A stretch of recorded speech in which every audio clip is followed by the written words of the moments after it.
The rules are simple.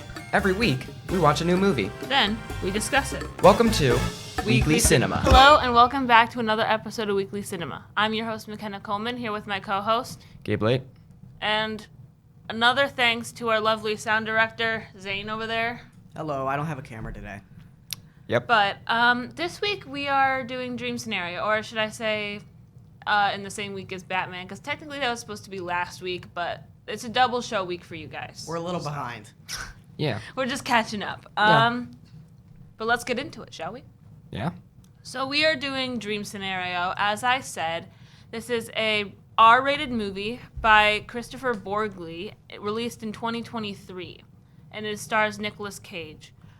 The quick synopsis that this gives me: a family man finds his life turned upside down when millions of strangers suddenly start seeing him in their dreams. However, when his nightmare appearance times like a nightmarish turn, he's forced to navigate the consequences of his newfound stardom.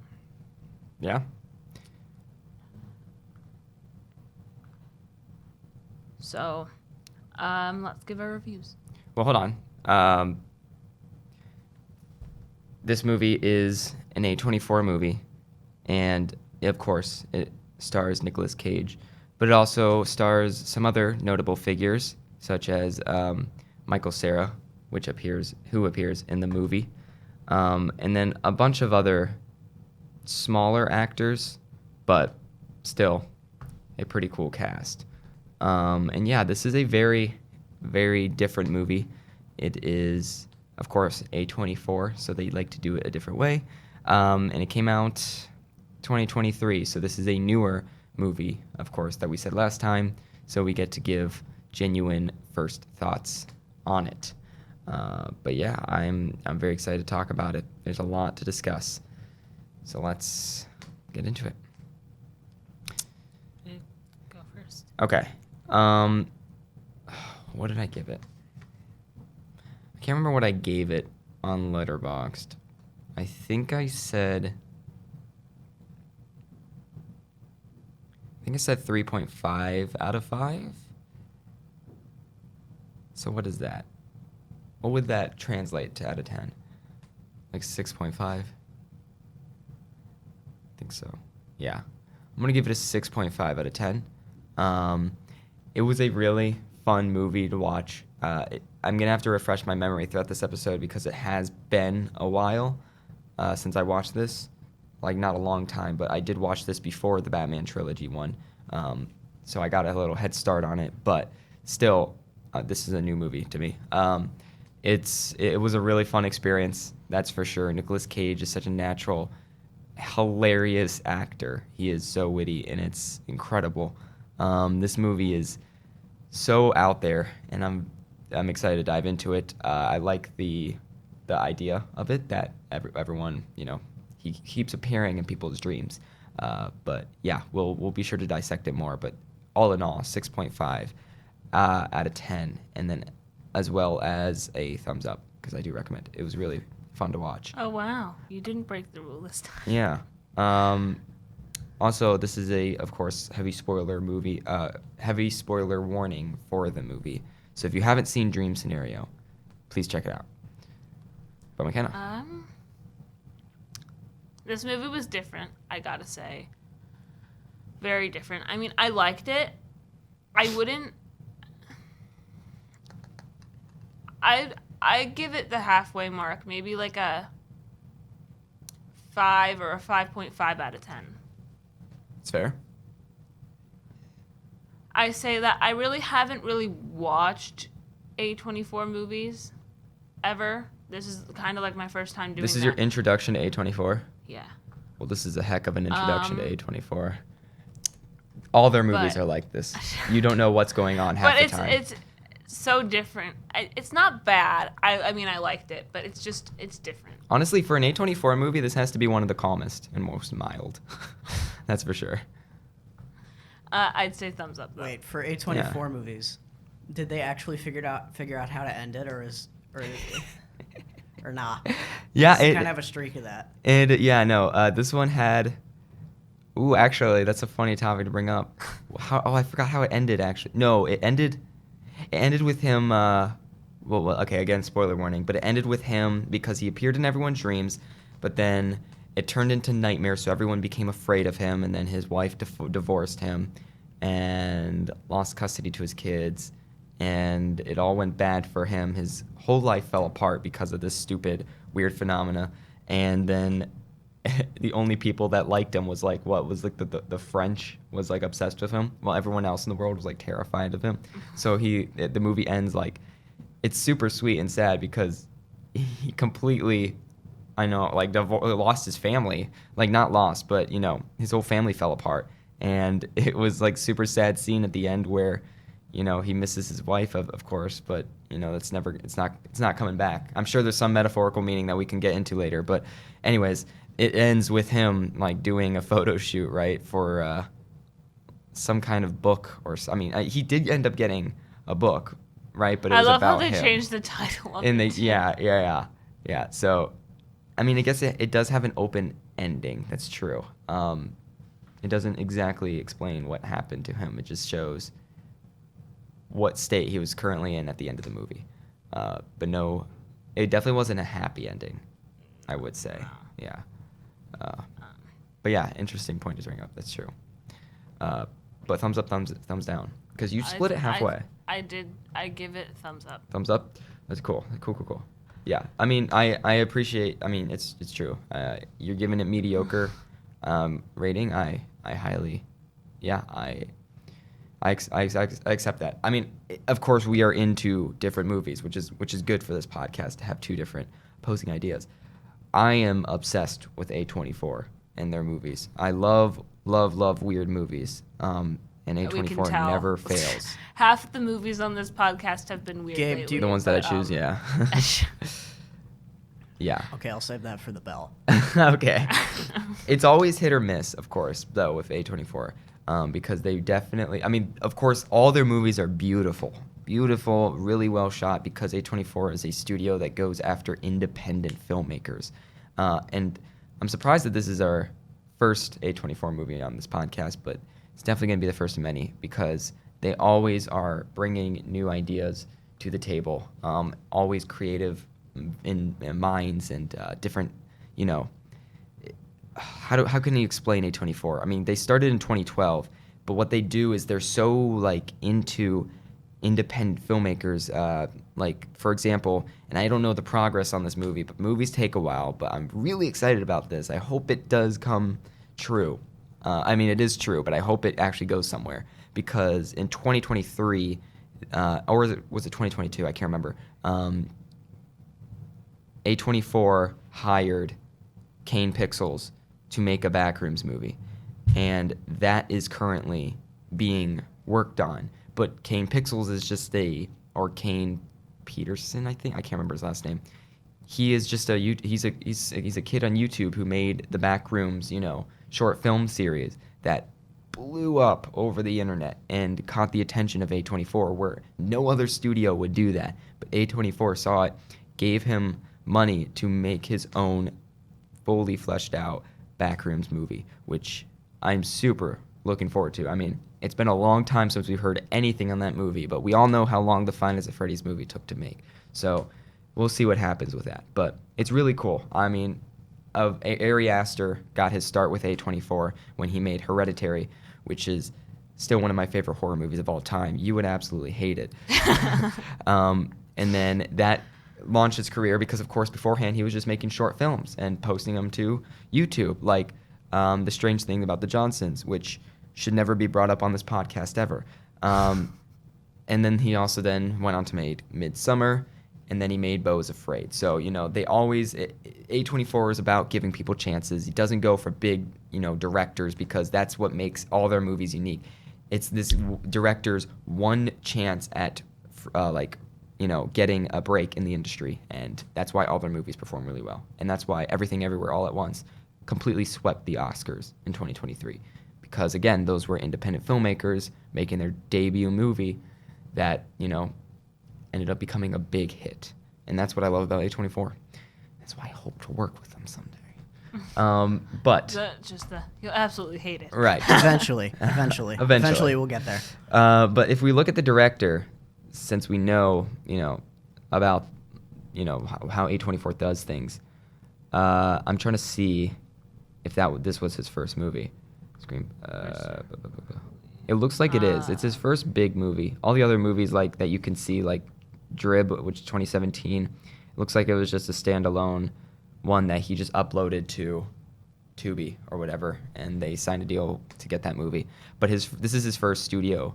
Oh no, never mind. Wait. Yeah, this is on Showtime. Director. Oh no, this isn't then. Nope. There's a movie called Sick of Myself that he made. And who starred in that movie? It's a comedy horror. Oh, not big actors. I'm just searching randomly to actually help you, but I accidentally found a fun fact for later. Oh, cool. All right, so we'll definitely do that. Yeah. All right, guys. So we're gonna get into Rotten Tomatoes ratings, what the critics think, because we told you what we think. On IMDb, it has a 6.9 out of 10. Okay. Which is more on par with what Gabe said. Yep, here. IMDb's backing me once again. Thank you. Rotten Tomatoes is a 91%. That surprises me. And That's really Metacritic high. is 74%. Okay, well, we're not surprised there. No, we're not. We hate Metacritic We hate here. If you Metacritic. didn't already know. Oh, yeah. We're back to the hate club. After a short run of Metacritic being nice, they got to be... Oh, no, they got to ruin it all.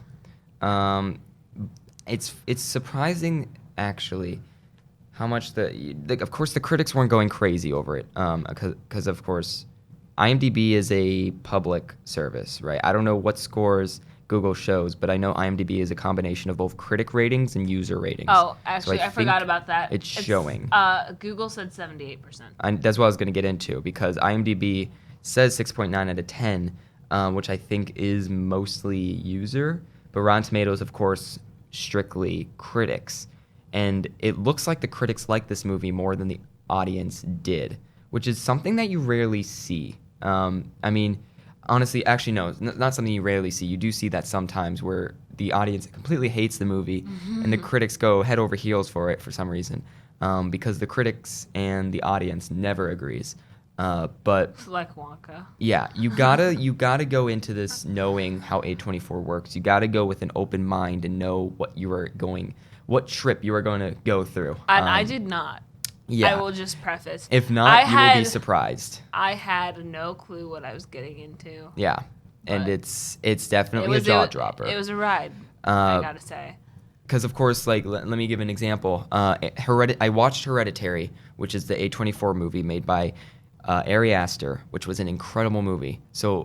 But it was also so out there. It's a horror movie, but it's a crazy movie. So then I went into Midsummer expecting, like, being ready to, like, expect something on par with that. But Hereditary was also, like, story-wise really good.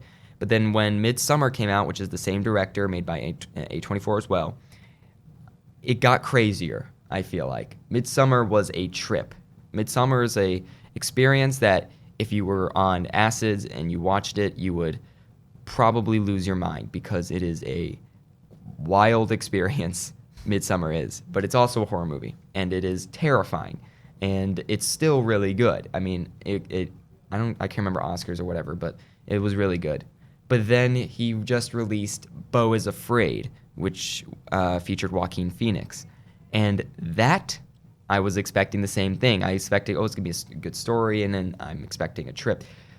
What the heck was Beau is Afraid? If anybody has seen that movie, can someone explain to me what I watched? Beau is Afraid is such a...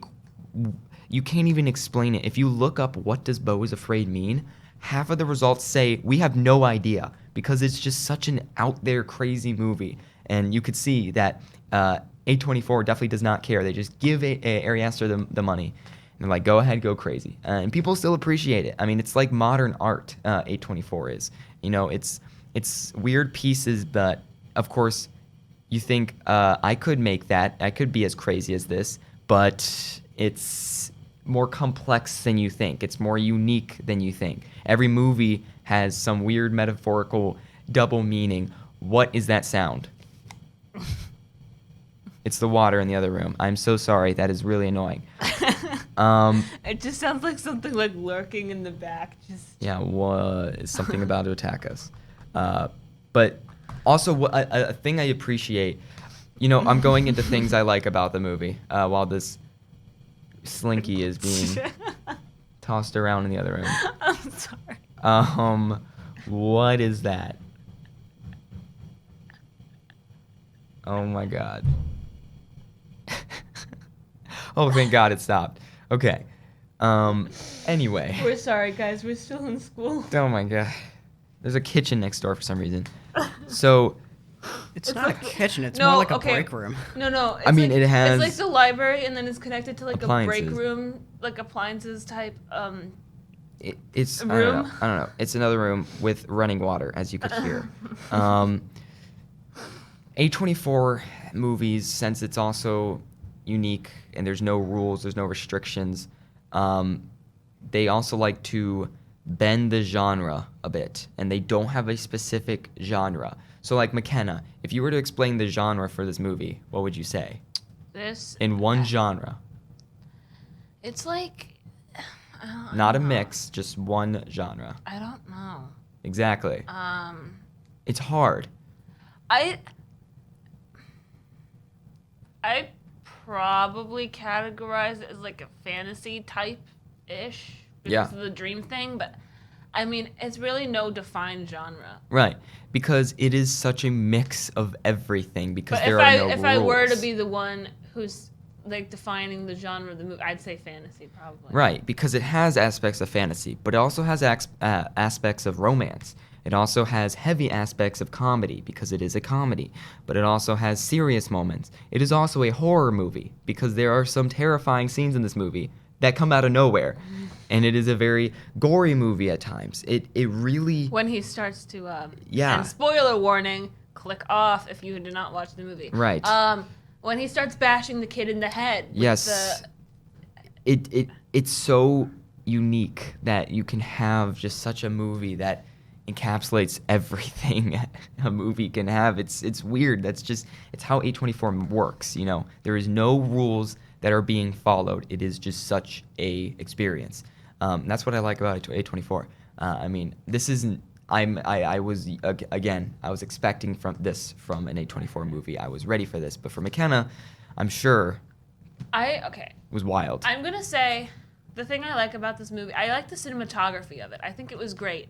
Yeah, the shots were creative. And the movie looked, and I don't know if it was just like the camera that they used or whatever, but like the film looked almost grainy, and it was kind of cool. In a way. Yeah. A24 movies I do see a lot have like Past Lives, and the one I kept talking to you about. Is that an A24 movie? I think. Whoops. But it did. The film looked kind Yeah, of it is. grainy, and it was like really cool. Yeah. The cinematography, the shots that they did. Right. And I appreciate that. That's what I liked about the movie, I think. Because I think it encapsulates the story a lot. It was shot on analog 16 millimeter film, Super 16. It was shot on film. So there you go. That's cool. But Yeah. I think that was really cool. Yeah. That's what I liked about the movie. I mean, yeah, the cinematography is incredible too. What I appreciate about the movie, other than Nicolas Cage being an actual treasure of a person, he's such a natural, funny guy, and you could see that he resonates such awkwardness that just fits the character so well. Something that no other actor could do. Like if Adam Sandler played this role, it would not be the same. I mean, Nicolas Cage just has such a presence about him that cannot be matched. Are you thinking of if Adam Sandler was in this movie? I'm not going to tell you, but just keep going. You don't want to think about that. We're not. Don't. Because mention I Adam saw Sandler. something. No, I saw something. I'm not going to Saw tell something. you. Okay. All right. Well, anyway. Yet. Okay. All right. We'll get into it. This but movie is. Okay. I'm gonna guess it right now. You're gonna try and connect this movie to the Sandler verse. That's not too hard. Let me just say. Anyway, what I appreciate about the movie is its storytelling because it does it in such a unique way. I can't really explain how it's done because it's something you have to watch to really see. But I really appreciated, like, for example, the scene that was blowing my mind for some reason because of how creative it was the scene at the beginning where he was meeting with like, I can't remember who it was. Like, was it that person that lady? No, that lady he went to apologize to and stuff, like, because he thought that she was stealing his book idea. So they met at that diner. It was at the very beginning.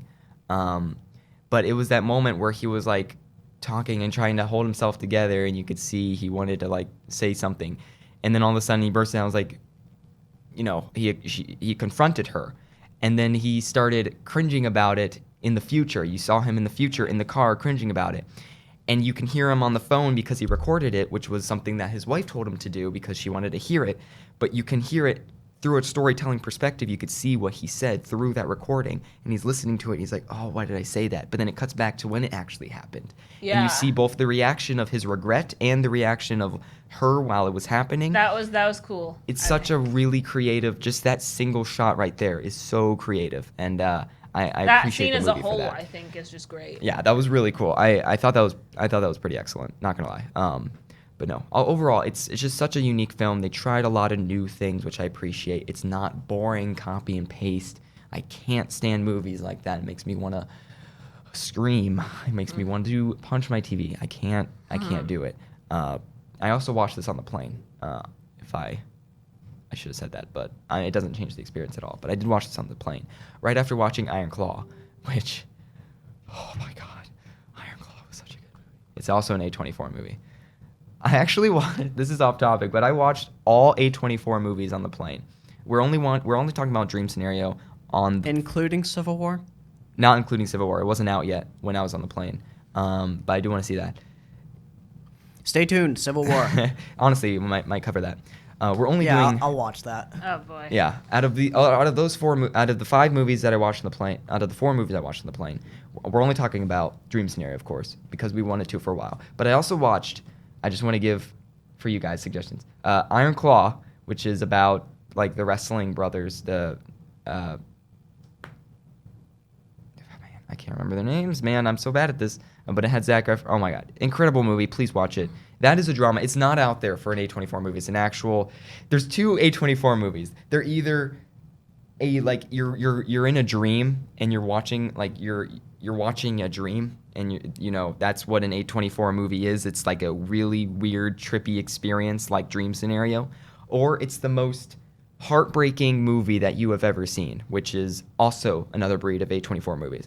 So I watched Dream Scenario, which is this movie, but then I watched Iron Claw, and I also watched After Sun. Oh my God. After Sun was so good. If you haven't seen After Sun, please see it. I also watched Room, which is another movie by A24, which is also a really, really good movie. So if we watch another A24 movie, I'll make sure to get you to see another side of the company instead of these weird movies that they tend to do sometimes, because they also make some incredible pieces, that's for sure. But loved it. Love it. But I'm actually curious to hear, what is something that you disliked about the movie? I'm gonna say, it was kind of like all over the place with plot to me. Like, I didn't understand what was happening half the time, and I don't think that that's a good thing while watching a movie. And that's what I'm going to say I dislike about this movie. You don't really know what's going on half the time. It's not as, clear. That's true. And again, it was awkward, I think. For an A24 movie, that is the case most of the time. Like After Sun, which I explained, it's an emotional movie, but I had to look it up afterwards to see what it meant, and then I got emotional about it after looking up what it meant, after seeing the movie, because that's what A24 movies do. I mean, they're usually, since it's a director being creative with what they have in their mind, they usually make it in a strange type of way. So Dream Scenario, yes, it was that case, which I agree wasn't completely clear of what was happening. It's actually kind of funny. It's like, have you seen Inception yet? Half of it. You have to see Inception, like the full thing. It's so good. I'm sorry. But it's like Inception, where you don't know if the character is in a dream or not, because sometimes, like that one scene where one of his students she was just in her room, and he came to her room and then started, stuff happens, but it turns out it's a dream, and you're like, what was happening? Oh, it's a dream. But I think that was a part of like the experience, of course. But you're right, it jumps all over the place a lot. You just have to be alert, and you have to be ready to question everything when watching You guys, it. I promise I will watch Inception. Please when I have watch time. Inception. Oh my God. Okay, but we 'Cause have we to are, we have to address Unrelated. this. We are currently in Heck Week of Drama Club, and I have no free time. Right. Yes. But I have to address this. McKenna did not like Interstellar. Everyone watching this podcast, you have to back me up. Interstellar is a great movie. I haven't even seen Interstellar, and I don't know how you couldn't like it, because from what I've seen, it looks really good. It's so boring. Good, I fell but asleep. I guess she just didn't. I don't know. I guess she just couldn't sit through it, which No. blew my mind. It's such a good movie. I love it so much. I love how you yelled at me that one time. We were out. I was like, McKenna, what? Yeah, we were out at like Crocker Park with one of our friends, and Gabe started he's like, what? You didn't like Interstellar. Oh, it's Christopher Nolan. I mean, he's the master of his work. We just talked about his Batman movie. I He's know, the I know. guy. His Batman movies are so good, but Interstellar, I couldn't sit through. I can't believe it. I mean, of course, that shows you how opposite our opinions can be in film, which again is good for the podcast. But the fact that it is my favorite movie of all time, and she didn't like it, is perfect. That's what this podcast is for. I love it. But speaking of not liking, I agree. That's a good point. For me, this is just me, and it might be my age, and this is me hitting the mic, which we have to do every episode. Almost like every other episode. Damn it, Gabe. Yep. This may be just me, but why is there so many vulgar, erotic scenes in A24 movies? At least every A24 movie, almost every A24 movie, or almost every modern movie these days, have some sort of, how do I say this PG? Romantic scene that does not censor anything. Every movie, it's so, I can't stand it. Sometimes it's not necessary for the plot. And I watched Poor Things recently, which... And that was awkward as well, I gotta say. Poor Things was a Again, wild movie, and I thought it was pretty funny. It was weird. Yeah. It was weird. It was like a modern kind of Frankenstein way. But I know, mean, because we were reading that book Right. in English. I was like, But Frankenstein? of course Like, it's awkward and what? stuff, and that's why I don't like it. But I did... Hey, there's the bell. Oh, right. dang Here, it. before I forget my thought, that type of scene was integral to the plot of Poor Things, because that is what it shows, like how she is so naive and how the world corrupted her and she lost her innocence. But other movies like this did not need it at all. And we'll talk about that after the bell. All right. All right. So, back to what we like, Yeah. because we were just negative. I think it's a good balance. Yeah. I really like the scene where, and it was near the beginning, like the beginning-ish middle of the movie, where he has the students in class, and then they're telling him about the dreams that he was in, and he was telling each of them to tell like the story of what it was, and they were all so different. And I really liked that scene in the movie. I thought that was cool. Yeah. It was I mean, that's pretty much what I was going to say. I liked the dream scenes because they were so creative each time with the different dreams. Like the one where his daughter had, which was a genuine horror movie, where he bursted through her door and went like, it was an experience. I thought that was a really funny scene, but it was also a really intense scene. So I thought that was cool.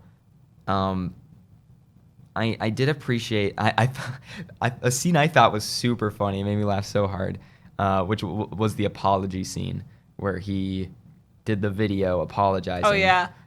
And like he completely broke down. I'm sorry. I'm sorry. I'm the victim here. And then everyone's bashing him for it completely afterward. This entire movie, everyone And then it's just just hates like, him. do you feel safe with this man in the room? No. No. Dude, that scene with all the students in like the gym and they're all like terrified. And then just run out. And he just walks in and he gets closer and closer and then they all just book it. It's so funny. It's just like they flat Because out leave. He's such a naive, like, he's just a guy. He's just a person. They made him such a normal, average person. And it's so funny how everyone is just terrified of him in that scene. It's like, no. No, yeah. I gotta say, one of my favorite, like, scenes, which was, like, made my jaw drop, was when he shut the door on the teacher at his daughter's play. Oh, the hand. And her hand got freaking cut And then she was off. like crying, and she's like, "This Oh my man God. is insulting me. He attacked me."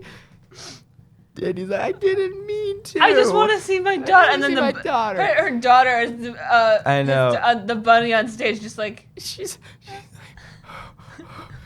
It's such a chaotic scene, and it just comes out of Like, nowhere. what? You do not expect. You think it's a dream. I thought, oh, this has to be a dream. Please be a dream. And it's true because it's like I appreciate that fact of the movie. They made it such a dramatic and like cringy, like not cringy in a way it's bad, but cringy is like, oh my God, I can't believe he just did that. You're like, please be a dream. Please, this can't be real. This can't be real. But it was real. It was very real. And that was so shocking. when he immediately like shut the door on the teacher's hand, I'm like, is this a dream or like is this actually I know, happening? because first she was like, she's like screaming in pain, and you and don't I think thought they anything would like happened. cut away to someone like waking up or something. Right. But, like and then you open the door and her and like oh, so this is actually happening. I know.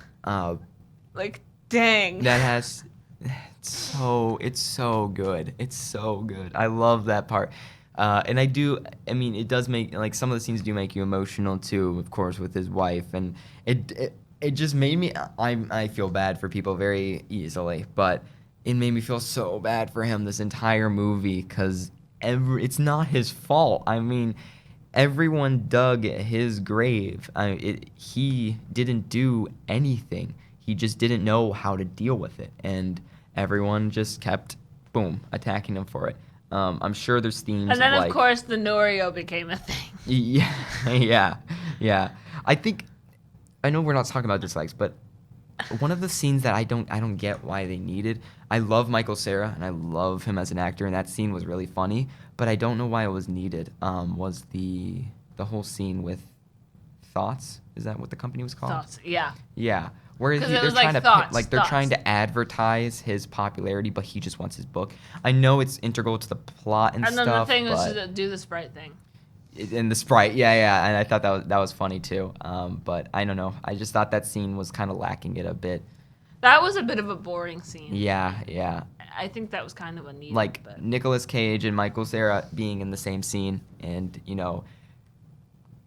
bouncing comedic jokes back and forth between each other. It's an incredible thing to watch, and they're such talented actors, but it sucks because it's just such a bland scene. I don't know. I didn't really find that fun, but everything else, It's all right. it was a fun experience, that's for sure. Yeah. It's just one of those fun movies. You can't be ready to watch a cinematic masterpiece. You got to be ready to have fun, and that's what I liked about this movie. It was really fun. I would definitely watch it again, because it's not like movies that are devastating, that it's like, why would I ever want to sit through this again, even though it was the best movie ever made. But this is the exact opposite. Even though it's not completely incredibly beautiful cinema, it's still like, oh, this is fun. I would watch this again. It was a fun experience. So I appreciate that. You need movies like that, that's for sure. It was a decent movie, I will Yeah. point out. But it was unique in its own way that not everyone pulls a liking to. So that's why I kind of put it halfway. Right. It's not for Because it's I not know, good, yeah, it's not bad. It's just It's just not for everyone. it's in between Yeah. for And me. I respect that completely. Every movie can be watched for a different reason.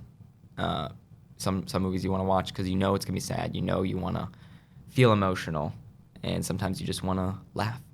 And thanks to this movie, you can. But they do it in an artistic way, which I appreciate, because you can watch movies like Grown Ups, which is such a classic, or Step Brothers and stuff, which is also such a classic, which doesn't try to be cinematically great, but it's more in a style of like sitcom level quality, but it's still comedically incredible. Or you can watch movies like this, which is trying something new. It's trying to mix creative, artistic, cinematic looks with no kidding. comedy. Yeah. But I thought it was cool. So, So fun facts. I have. So here, I have one too. So you go first, and then I'll say one. If this we'll is go not back the for it. same as you. Hopefully not. Go ahead. The reason why I made that face earlier, and I completely unintentionally did not mean to find this at all, because I was just looking at the stuff about the director when you were talking about it, and I don't know why this was under it, but Adam Sandler almost starred in Dream Scenario instead of Nicolas Cage. No freaking way. There's no way. And that's when you said Adam Sandler would be the same. I'm like,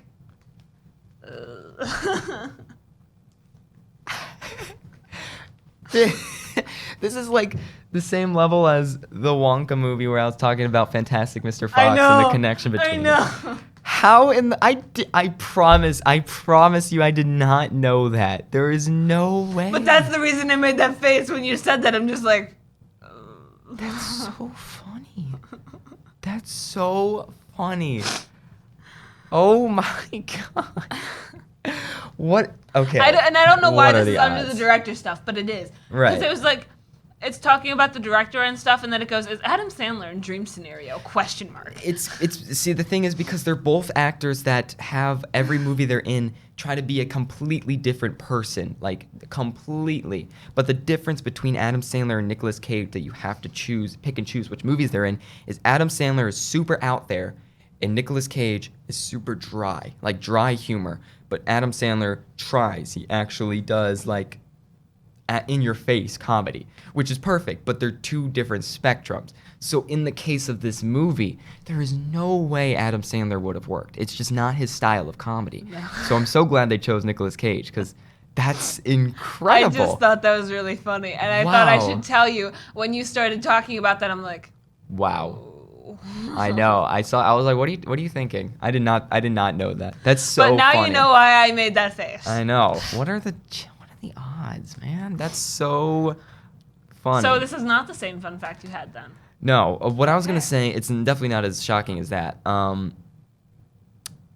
Nicolas Cage for this movie chose his hairstyle. Huh. So the unique look that the main character, Paul Matthews, has in this movie is, of course, the hair on the sides, bald in the middle, and the beard was completely chosen by Nicolas Cage. And he did a great job because it's such a memorable look, that's for sure. I did appreciate that, but the connection I was gonna make, it was actually, again, I was gonna make a connection to not Nicolas Cage, Adam Sandler, because every comedy movie, Adam Sandler chooses his voice, which if you have never seen an Adam Sandler movie, have you ever seen cinema? You haven't. You have not experienced movies yet if you haven't seen an Adam Sandler movie. I'm just kidding. But every movie, he has a different voice. 50 First Dates. Yes. What else? Hubie, Bedtime Halloween. Stories. Bedtime Stories. What was that? I'm What is the blanking. one? Why am I Happy blanking? Gilmore, is that what Yes, it's called? Happy Gilmore. Waterboy. Waterboy. I was just about to say that. Yep. I'm trying to think of other ones. Oh my. I don't know. Hotel Transylvania, obviously. His voice. What? Hotel Transylvania. No, I've seen it. I just didn't know Oh. he was. You didn't know. No. He is Dracula. Wait, hold on. Hold the phone.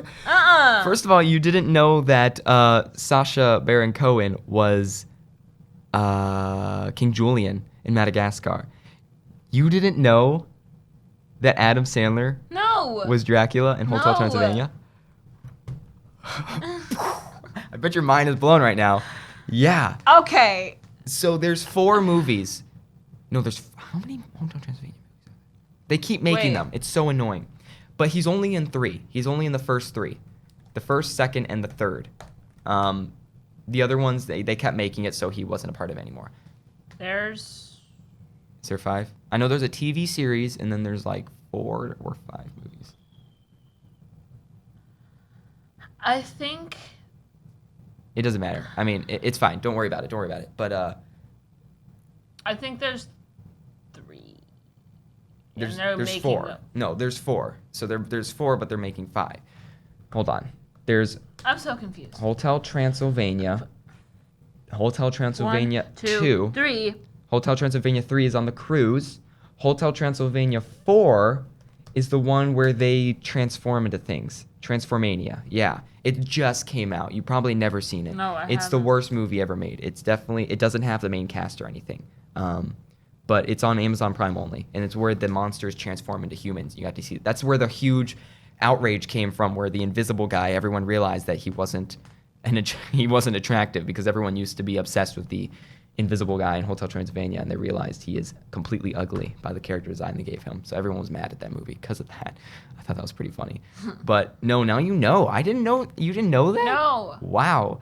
Anyway, to not derive from the original idea that I was gonna say, it's like It's like Adam Sandler, where he has a new voice every movie. Nicolas Cage. Well, okay, hold on. Well, hold on. Nicolas Cage chooses his hairstyle for every movie that he's in.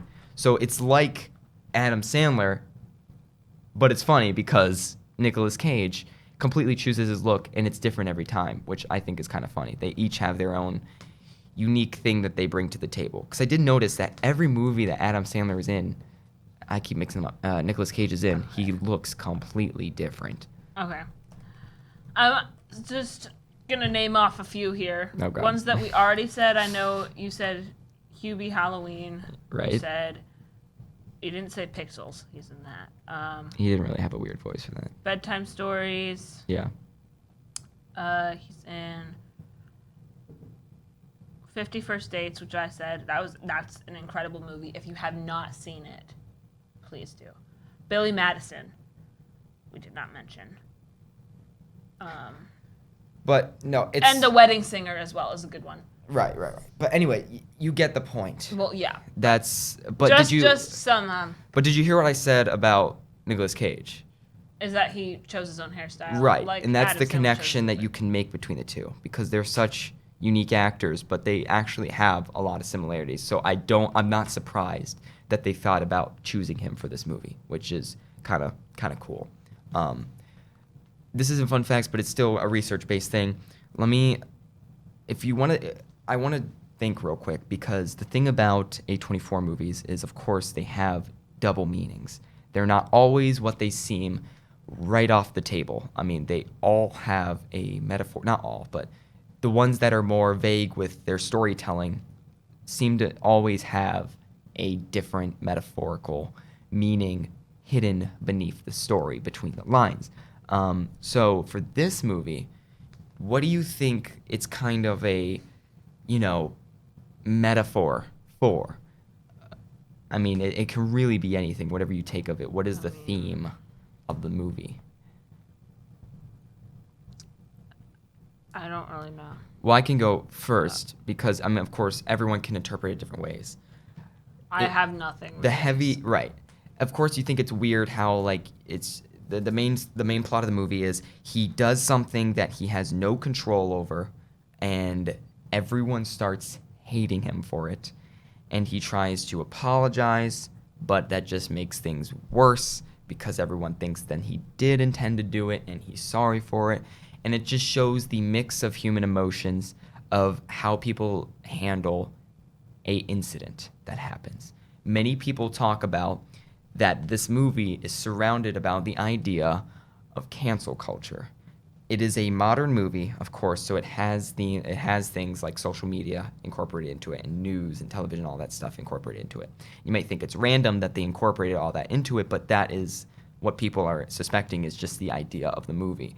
Now, I don't know if it's for or against cancel culture. Of course, this is where things start to get debatable. This is where, different opinions can come into play, because there are definitely two different ideas when it comes to that type of topic of whether it's good or bad, because there's just many examples of it being good and it being bad. It can ruin people's lives. Pretty much what cancel culture is just when somebody does something, when somebody is accused of doing something bad, is when there is a mass outrage against it to completely end that person's career. and make sure that they don't do what they did again. Because sometimes, yes, that person did do a horrible thing, and sometimes, no, they did not. So I think this movie is trying to show an example of somebody who had no control over something that happened, and show how easily mass media can twist the words, or how they can, it's just stuff like that could be the double meaning of this movie for sure. And of course, this movie isn't meant for anyone. It wasn't made for anyone. So, I don't know.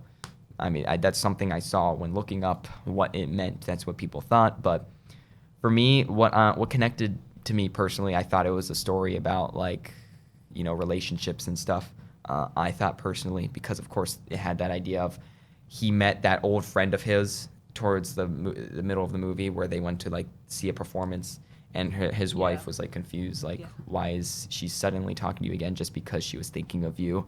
And of course there is ideas of that. Of course they get a divorce at the end, but he still has feelings for her, even though they try to move on because they know they're not meant for each other, stuff like that. And I think this movie made me laugh, and this movie creeped me out, and this movie weirded me out. But the one scene that made me super hit me definitely is the scene where he is saving her. Well, it's like a dream where she is burning, and she is at the stake, and he comes in with that huge Talking Heads suit.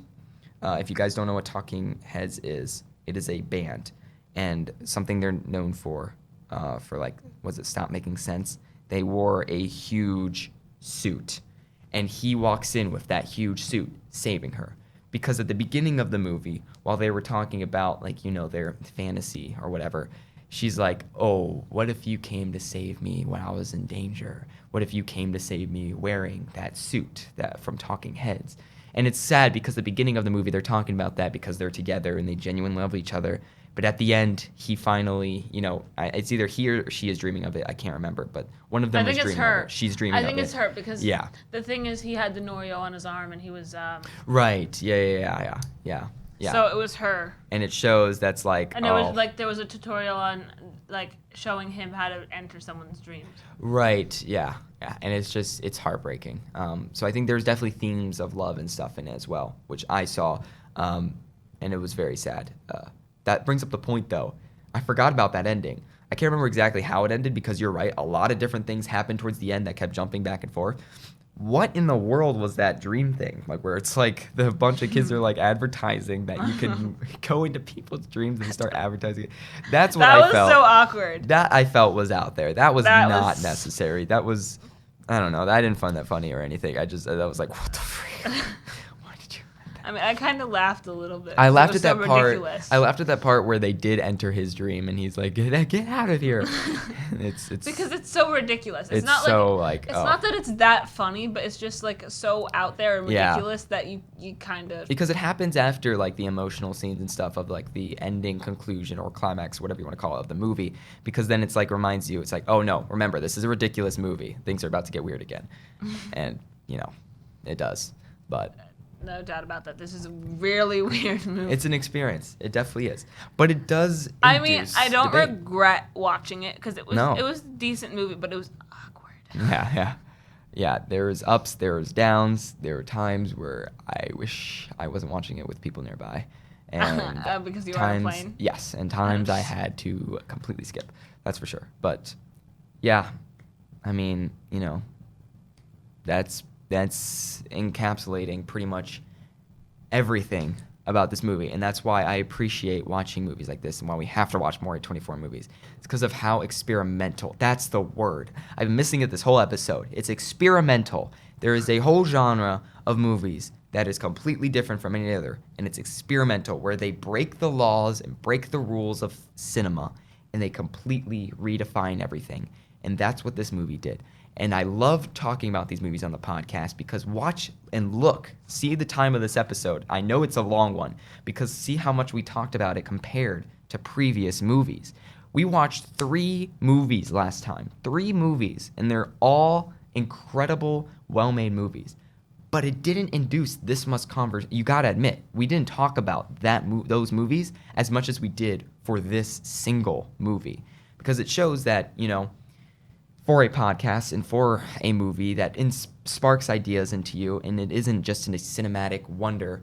Sometimes it's good to watch movies like this because there are metaphorical meanings. There are experiences that just make you, it blows your mind and it makes you rethink life. And that's why I appreciate this movie. And that's why we will definitely be watching more A24 movies or more movies like this because it's good. It's good to talk. It's good to give ideas and opinions. And that was Dream Scenario. Thank you guys so much for watching this week. Twice. You can watch Dream Scenario on Max or you can buy it on DVD yourself. But, be sure to subscribe to our YouTube channel, Weekly Cinema. You can find all these episodes. Also, follow us on Spotify. Be sure to rate us. That's where you can find everything for this podcast, including bonus episodes with content that you won't see here. And also be sure to subscribe to Avon Productions, and you can find our episodes there as well.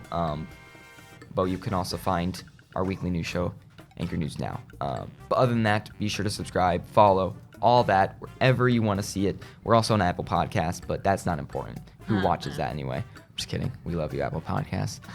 But anyways, that's it for Dream Scenario. An incredibly unique movie. And I'm glad we did it because we talked about it a lot and it was a really fun experience. But we will definitely be back for A24 movies in the future. But for now, wait, because next week we will be talking about Donnie Darko. the movie with the one and only Jake Gyllenhaal. It is a classic. We are going back to an old movie. I have heard a lot about the movie. Neither of us have seen it because you know the drill. We will be watching it sometime whenever we have a chance and a time to breathe. We will watch it and we will come back next week to talk about it. Time I've got to breathe. Sunday night. None. Yeah, it's gonna be hard, but we will try Sunday our best. night. Yeah, but yeah. Most likely for me. Right. But, Yeah. You know, because not like I have 3 shows at 7. Yeah. But until then, we'll try our best and be sure to tune in next week, and we will see you then. So thank you all for watching, and we will hopefully see you all back in the next episode. Goodbye, everyone.